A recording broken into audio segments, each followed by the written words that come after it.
रात्री 2 वाजता जागणे आणि सकाळी 6ला उठणे माझ्यासाठी सारखेच. आम्ही एवढ्या मैत्रिणी. क्षणाला वाटलं ती विमानात बसली आहे. खाली हाताने मंदिरात जायचं नसते म्हणून कमळाचे फुलं विकत घेतले. थांबा थांबा, कुठे चाललो हे सांगितलं नाही ना. आम्ही आहो रामटेकला. तुम्हाला वाटत असेल मी परत फुलं का घेत आहे, तर आधीचे फुलं बंदराने हिसकावून घेतले होते म्हणून परत घ्यावे लागले. ही ग्रुपची सुंदर आहे जी उभी आहे दारात. ती रामने इथे काही क्षणासाठी विश्रांती घेतली होती म्हणून या गावाला नाव पडलं रामटेक.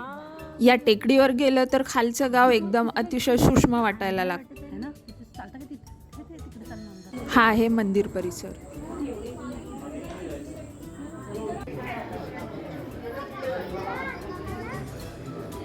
व्हिडिओ रेकॉर्डिंगसाठी मी एक एम्प्लॉई हायर केली आहे, ती म्हणजे वर्षा. कारमध्ये ऑलरेडी जाम असताना बाहेरून जाम विकत घेऊन खाणं म्हणजेच खादाडपणाचे लक्षण. हेच ते बंदर ज्यांनी माझे फुलं हिसकावून घेतले.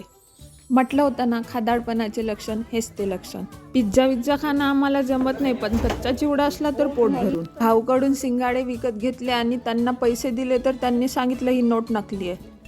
रुपाली, हे बघ आपल्याला 50ची नकली नोट दिली तिने. आता ऍक्सेप्ट करेन का?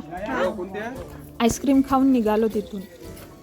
पोहोचलो वाकी दरबारला. फोटो अलाव नव्हते आतमध्ये म्हणून बाहेरून काढला व्हिडिओ. या आमच्या टीचर बाई आणि झारखंडी बाई. आज सूर्यदेवता जास्तच तापले. एकटी व्हिडिओ घ्यायला गेली तर मागच्या ओरडल्या. यातल्या दोघी माझ्या बालमैत्रिणी आहेत. आदासा म्हणजे विदर्भाचा गणपतीपुळे. मंदिर खूपच जास्त सुंदर होतं आणि इथे मी पहिल्यांदा आली होती.